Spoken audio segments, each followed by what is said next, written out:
بسم اللہ الرحمن الرحیم نحمدہ و نصلی علی رسولہ الکریم۔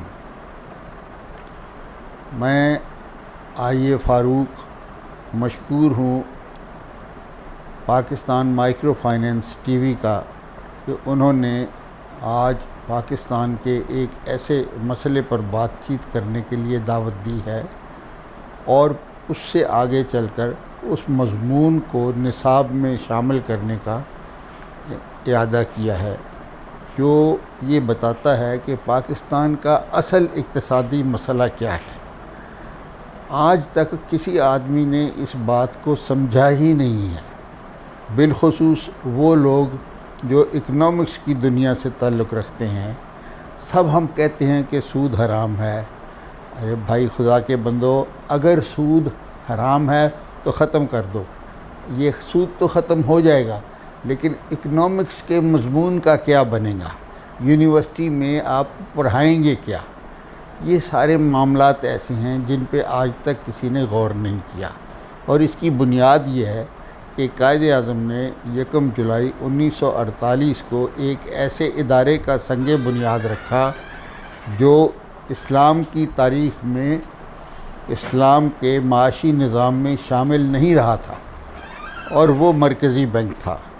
اسلام کی تاریخ میں معاشی نظام کا سر چشمہ بیت المال تھا، اور بیت المال کی آمدنی کا جو ماخذ تھا وہ زکوٰۃ، عشر، صدقات وغیرہ وغیرہ تھے۔ آج یہ تینوں سورس سوکھ چکے ہیں اور ہم ایک ایسے نظام میں چلے گئے ہیں جو قرض کا نظام ہے۔ اسلام قرض سے منع نہیں کرتا، اسلام قرض کو کچھ اور قوانین کے تحت دینے کی اجازت دیتا ہے، جس کا الٹیمیٹ یہ ہے کہ اگر مقروض قرضہ ادا نہیں کر سکتا تو اس کو مہلت دو، بہتر ہے کہ معاف کر دو۔ لیکن موجودہ نظام میں یہ چیز ممکن نہیں ہے، لہٰذا اس چیز کی ضرورت ہے کہ اس نظام کو پھیلایا جائے، اور قائد اعظم نے اس کا ہنٹ ہمیں یہ دیا، بلکہ وہ ادارہ بنا کے ہمیں بتا دیا کہ سینٹرل بینک ایک ادارہ ہے جس کا آؤٹ فال جو بینکوں کی شکل میں ہو، آپ کو وہ سارے کام کرنے کی ایک ایسی ترکیب مہیا کر دے گا جو سیدنا زبیر بن عوام کے زمانے میں شروع ہوئی تھی۔ اس تحقیق کے تحت میں نے 3 کتابیں لکھی ہیں، جن میں سے پہلی کتاب reconstruction of banking thought in Islam ہے۔ اس سے مراد یہ ہے کہ بینکاری کا جو فلسفہ ہے یا اس کا آغاز ہے یا اس کی سوچ ہے، وہ اسلام کے باغ کا ایک خوشنما پھول ہے جس کی خوشبو ساری دنیا میں جا سکتی ہے مرکزی بینک کے ذریعے، اور اس نظام کے ذریعے ہم امت کے سرپلس وسائل کو اکٹھا کر کے ملک کی ہمہ وقتی ضروریات میں جہاد سے لے کر زراعت تک ہر چیز کے لیے استعمال کر سکتے ہیں۔ میں دوبارہ Pakistan micro finance T V کا شکر گزار ہوں کہ انہوں نے میرے ساتھ تعاون کیا ہے کہ اس موضوع کو ایک مضمون کی شکل میں سامنے لایا جائے۔ تو ہم نے ترتیب دیے ہیں مختلف مضامین جو اس ادارے کی وساطت سے آپ کے ساتھ شیئر کیے جاتے رہیں گے، اور اس پہ جو بھی آپ کے سوالات ہوں گے انشاءاللہ ان کا سیر حاصل جواب اور اس پہ تبصرہ بھی ہوگا۔ السلام علیکم۔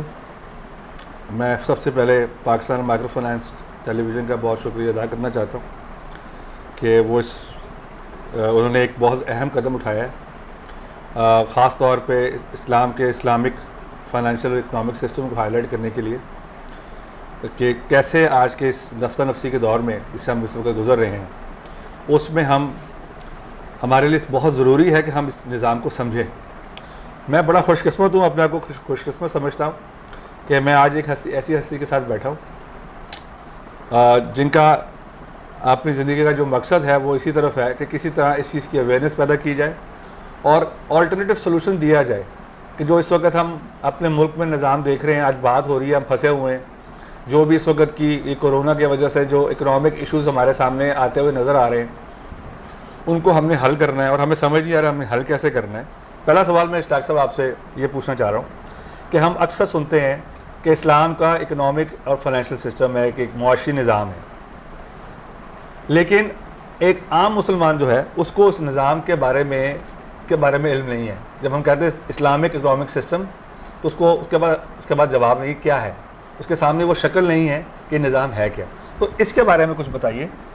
میں آپ کے سامنے دو صورتیں رکھ رہا ہوں. جب حضور علیہ الصلوۃ والسلام ہجرت کے بعد مدینہ تشریف لائے تو مدینہ کا جو نظام تھا وہ آج ہی جیسا تھا, یعنی اس میں سود موجود تھا. تو پھر جب سود کی حرمت کا باب سامنے آیا تو پھر کیا ہوا؟ کیا مدینہ کی ریاست میں سود چلتا رہا؟ نہیں, ایسا نہیں ہوا. حضور نے جو احکامات صادر فرمائے وہ دو حصوں میں ہیں. ایک حصہ ہے جو کاروباری اور قرض کے سود کا تھا, آپ نے فرمایا اس کو چھوڑ دو, اور وہ بات آسان تھی, جو میں نے سود وصول کرنا ہے میں نے چھوڑ دیا. لیکن جو دوسرا حصہ تھا وہ مدینہ کے لوگوں کے لیے ایک ہدایت تھی کہ تم نے زراعت کو کیسے لے کر آگے چلنا ہے. تو اس کے لیے ایک قانون بیع سلم کی صورت میں دیا. بیع سلم وہ قانون ہے جس کے تحت آپ پیش کی پوری ادائیگی کر دیتے ہیں اور بعد میں آپ کو پروڈیوس وصول ہوتا ہے. اب دیکھیے, اس صورت میں سود کا ذکر کہیں بھی نہیں آ سکتا, کیونکہ آپ نے 100% قیمت دے دی ہے. اب جب آپ واپس لیں گے تو آپ نے پیسے نہیں لینے, آپ نے پروڈیوس لینا ہے یا جو چیز صنعت بنائی گئی ہے وہ لینی ہے. تو پھر سود کا بیچ میں دخل نہیں ہو سکتا. اس پہ آپ غور کریں گے تو آپ کو اس نظام کی ابتدا طلوع ہوتے ہوئے نظر آتی ہے جو اسلام کا بنیادی مقصد ہے کہ معاشرے میں معیشت کو کیسے جانا ہے. اور اللہ تعالیٰ نے اسلام میں وسائل پیدا کرنے کے لیے زکوٰۃ کا حکم دیا, جو کہ انسان کے مجموعی اثاثوں کے اوپر ہر سال واجب الادا ہوتا ہے. اور حضور نے زکوٰۃ کی ریکوری کے لیے باقاعدہ محتسب مقرر کیے, اور ان لوگوں نے ہر ایک سے حساب کے ساتھ حصہ جو ہے وصول کیا. گویا کہ زکوٰۃ کی وصولی کے لیے آپ کو ایک ایسا ڈپارٹمنٹ چاہیے ہوگا جو ہر شخص کے اثاثوں اور ذمہ داریوں کو ساتھ ساتھ رکھ کے اس کی زکوٰۃ کا تعین کرے, اور پھر وہ زکوٰۃ بیت المال میں جائے گی. اور بیت المال سے وہ لوگ جو حقدار ہیں ان کو قرآن کی ہدایت کے مطابق اپنا حصہ ملے گا کہ وہ اپنی زندگی دنیا میں عزت و آبرو سے گزار سکے. گویا یہ جو آج بھیک مانگنے کا سلسلہ ہے, قرض مانگنے کا سلسلہ ہے, یہ ہو ہی نہیں سکتا.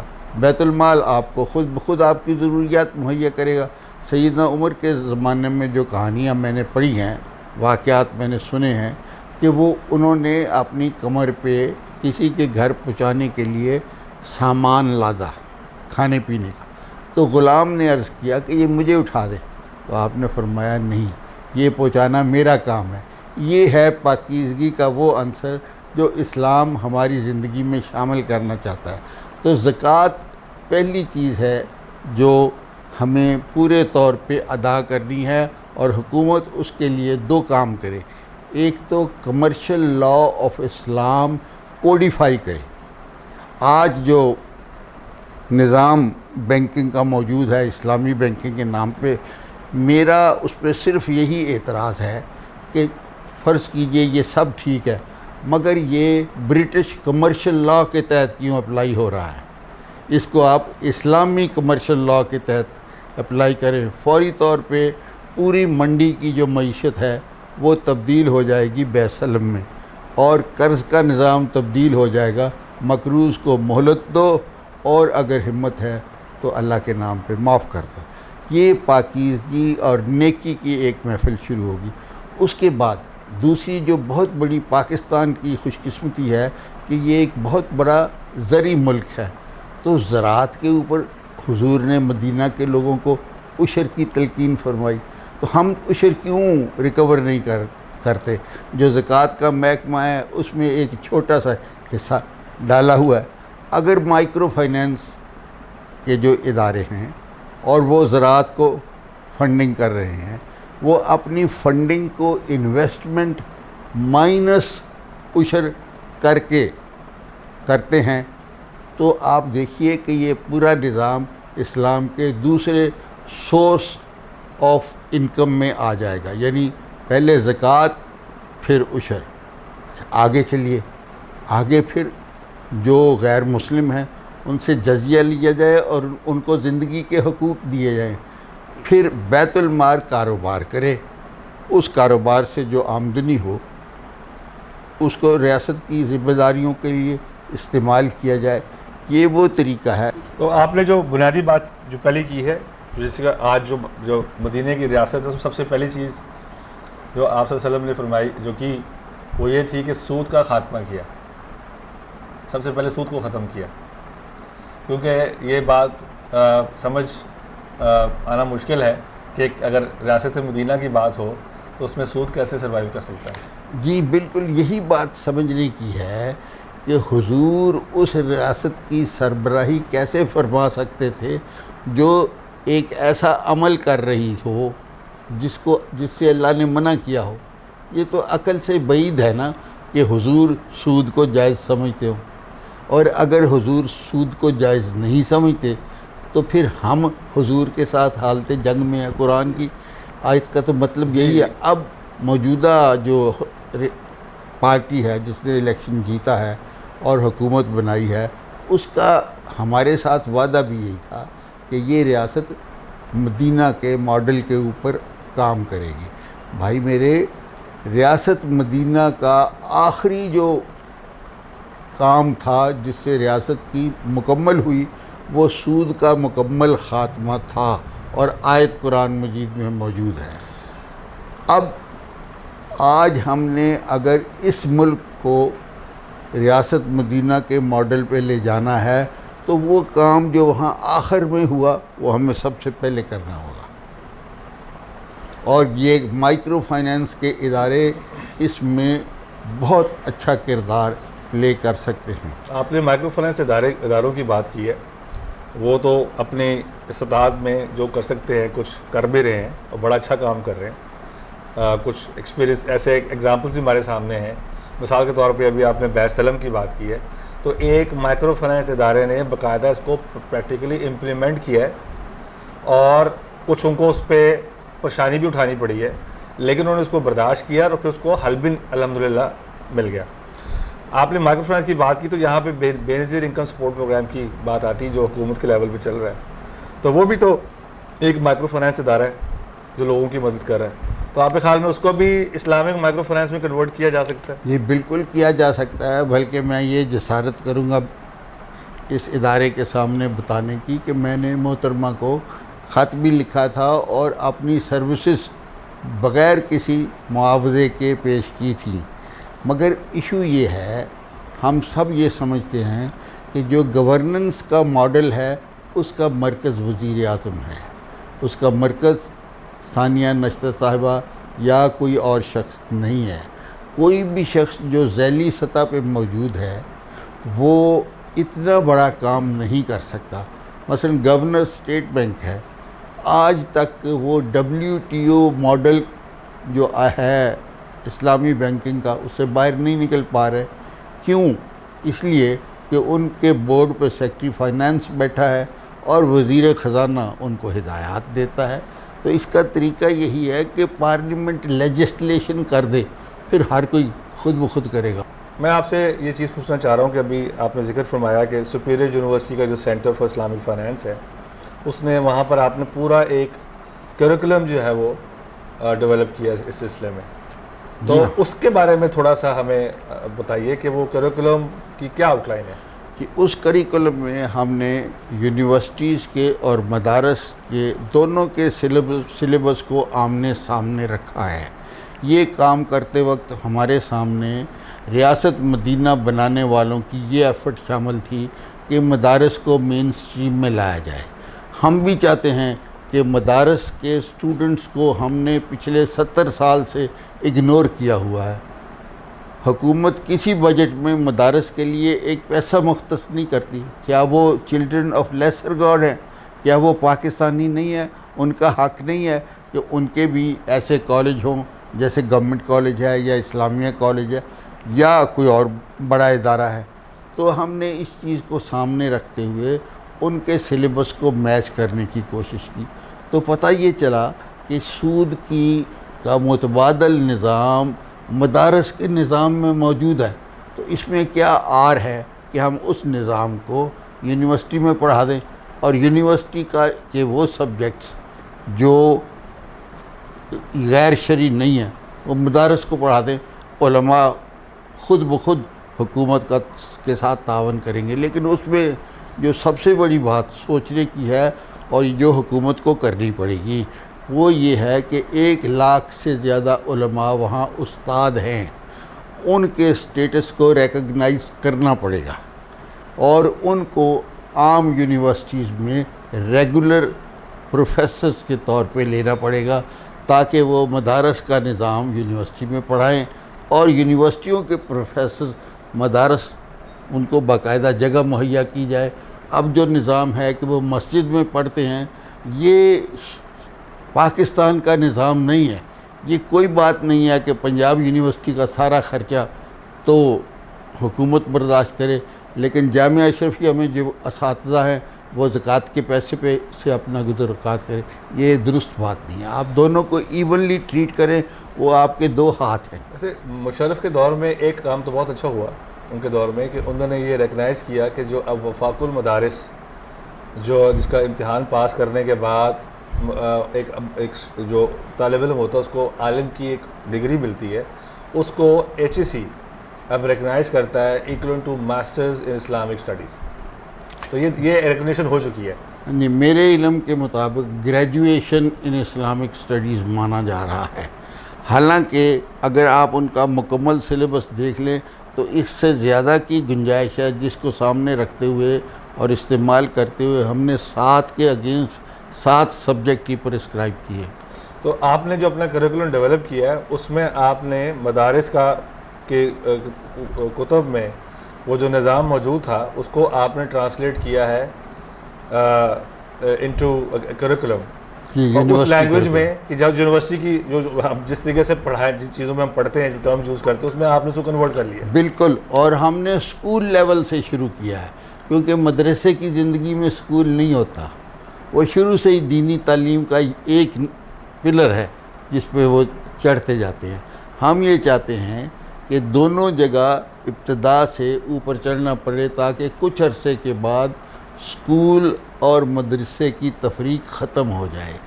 کیا اورنگزیب کے زمانے سے پہلے اسکول اور مدرسے کی تفریق تھی؟ کیا انگریز نے آ کے یہ کام نہیں کیا؟ اور جب علماء کو بے تحاشا قید پھانسی سزائیں مل چکی اور اس کے بعد پھر علماء نے اپنے دین کو بچانے کے لیے حضور کی سنت کو زندہ رکھنے کے لیے قرآن کے الفاظ کو محفوظ کرنے کے لیے مدارس کا نظام دیوبند سے شروع کیا. اس سے پہلے کہاں تھا؟ نہیں، کیونکہ جو متبادل ظلم کی دیوار ہے وہ موجود نہیں تھی. پنجاب یونیورسٹی میں یا کسی بھی یونیورسٹی میں تبدیلی کی زیادہ ضرورت ہے بنسبت مدارس کے. مدارس تو آپ کے ساتھ تعاون کریں گے. آپ مدرسے کا طالب علم تھوڑی سی تبدیلی کے ساتھ اگر CSP افسر بن سکتا ہے تو اس میں حرج کیا ہے؟ اگر وہ آرمی افسر بن سکتا ہے تو اس میں حرج کیا ہے؟ آخر جب کشمیر میں لڑائی شروع ہوئی تھی تو پاکستان کی تو فوج ہی نہیں تھی اور یہی قبائلی اور ان کے بچے جو آج مدارس میں ہیں انہوں نے آزاد کشمیر کو آزاد کروایا. اب ہمیں اس سے کیوں کسی قسم کا خوف ہے یا ہم ان کو سیکنڈ ریٹ سٹیزنز کیوں ٹریٹ کر رہے ہیں؟ میں نے ان کو پڑھا کے دیکھا ہے. ان کا شعور، ان کی شارپنس کسی طرح بھی پنجاب یونیورسٹی کے یا کسی بھی یونیورسٹی کے اسٹوڈنٹ سے کم نہیں ہے. تو پھر ہم اپنے ایسٹ کو خود ضائع کر رہے ہیں. آئیے ہم اس نظام کو باقاعدہ کوڈیفائی کر کے اقتصادی نظام کے ذریعے مدارس اور یونیورسٹیز کو مدغم کریں. یہ ایک بہت بڑا کام ہوگا جو پھر ٹوٹلی عالم اسلام میں پھیلے گا، اور عالم اسلام کی یونیورسٹیز اسی طرح تابندہ ہوں گی جس طرح کسی زمانے میں اسپین میں مسلمانوں کی دستگاہیں تھیں، جہاں آ کر شہزادے، عیسائی شہزادے آ کر تعلیم حاصل کیا کرتے تھے۔